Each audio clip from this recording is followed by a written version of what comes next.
ఏం చేస్తే లాస్ట్ పదం రావాలి. కొన్ని బుక్తాస్ అన్ని కలిపితే ఈ డైనాసిటీ అంటే ఎవరు ఇద్దరు అది పేరు మెన్షన్ చేయకండి. అడ్మినిస్ట్రేషన్ ఎవరి పేరు మెన్షన్ చేసిన అవసరం లేదన్న. ఫస్ట్ పదం ఏంటి? బుక్తాస్ దేనితో సమానం? రెండో పదం ఏంటి? మూడో పదం ఏంటి? విధి. నెక్స్ట్ పదం డైనాసిటీ డివైడెడ్ 4 parts. రాజ్యాన్ని 4 భాగాలుగా విభజిస్తారు. Dynasty divided 4 parts. ఫస్ట్ రాయండి, సెకండ్ పదం కలిపండి. ఫస్ట్ పదం రాయండి, బుక్తాసన్ రాయండి ఫస్ట్. రెండో పదం వెళ్ళొద్దని చెప్తున్నా. బుక్తాసన్ రాస్తారా? బుక్తాసన్ అంటే దేనితో సమానం? కంటిన్యూ చేయండి. రెండో పదం వెళ్ళకండి. బుక్తాస్ కంపారిజన్ ఆఫ్ స్టేట్స్. భుక్తులు అనగా రాష్ట్రంతో సమానం. రాస్తారా?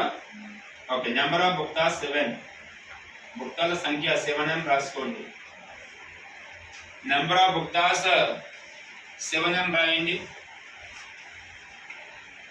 రాసారా? మూడో పదం బుక్తాస్ ఎంప్లాయ్. బుక్తాకు అధిపతి మంచి రిజల్ట్ రాయకండి. ఈ పేరు రాసిన same Telugu English medium same నేను ఓస్ జర్మన్ మరది మారుస్తా. ఫస్ట్ పదం భోగపతి అని రాసుకోండి. స్లాష్ లేదా ఓప స్లాష్. ఆ పేరు ఇవ్వకపోతే చెప్తున్నా. లేదా ఉపరిక స్లాష్. నాలుగో పదం. 4 మీనింగ్ ఒకటే. ఏ పదం ఇస్తే పదం సెలెక్ట్ చేసుకోండి. ఫస్ట్ పదం, రెండోది, 3, 4. రాజస్థానీయ.